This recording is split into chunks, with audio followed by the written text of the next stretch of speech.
big ticket items are beginning to move here as we approach the first adjournment. The Senate last week passed its version of the tax reform bill. Essentially, it started as close to the governor's suggestion and moved the tax bracket to 2 from 3 and lowered rates. In addition, it exempted certain levels of non-wage business income. However, once the bill hit the Senate floor, amendments were tacked on that increased the fiscal note of the bill to over $800 million.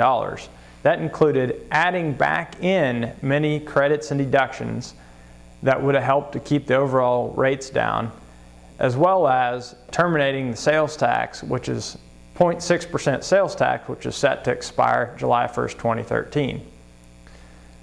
In addition, the bill, like the governor's plan, would remove the 2-year severance tax exemption and only allow that exemption for wells that produce 50 barrels a day or less. This bill will now go to conference with the House. The House passed its version of the tax bill 2 weeks ago, and it too, like the Senate, due to many amendments, has a price tag of over $800 million per year, in addition, beyond current law.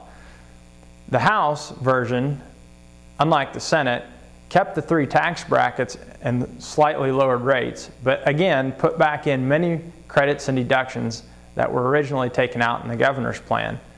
Furthermore, the House left the severance tax provisions alone, and it also repealed the tax on retail food sales. And another issue that has recently passed out of the Senate that will probably become part of the mix later in session is the education bill. The Senate has moved a bill adding approximately $70 of student-based pupil funding into the current formula. It also allowed an increase in the local option budget for the current year of 1%, followed by another 1% increase in the 2013-2014 school year. However, any increase must be voted on by a majority of the local electorate. KLA worked hard to make sure that there had to be election before any other increase could be contemplated.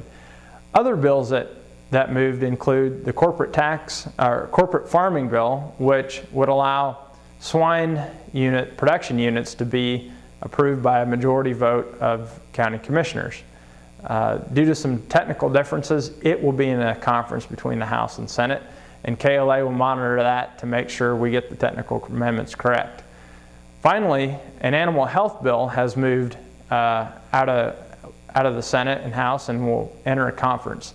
This bill, which KLA also supports, closes a loophole on importing feral swine, and also makes it so that fraud is not a defense to animal rights activists who enter animal production facilities and try to damage that facility. That means that if an animal rights activist lies on their job application, they can be convicted of a crime.